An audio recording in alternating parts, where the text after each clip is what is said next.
আজ আমি আম আর পেঁয়াজ কুচি দিয়ে একদম নতুন একটা আমের আচার তৈরি করব। আচার তৈরি করার জন্য গাছ থেকে আম পেড়ে নিচ্ছি। গাছের আমে কিন্তু আটি বেঁধে গেছে, কিছুদিনের মধ্যেই পেকে যাবে। আর পেকে যাওয়ার আগেই কাঁচা আমের বিভিন্ন আইটেমের আচার তৈরি করে নিতে হবে। তো এখন আমি যে পরিমাণে আম নিয়েছি ঠিক সেই পরিমাণে পেঁয়াজ নিয়েছি।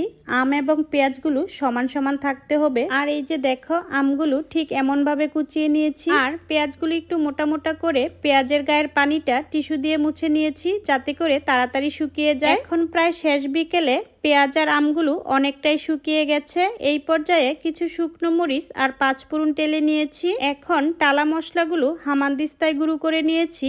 এখন পেঁয়াজ কুচি আর আম সাথে শুকনো মরিচ আর মশলাগুলো একসাথে মিলিয়ে কাচের বোতলে ভরে সরিষার তেল দিয়ে কয়েক কোয়া রসুন দিয়ে তৈরি করে নিলাম আচার। খিচুড়ি বা ডালমুড়ির সাথে মাখিয়ে খেতে ভীষণ ভালো লাগে এই আচার।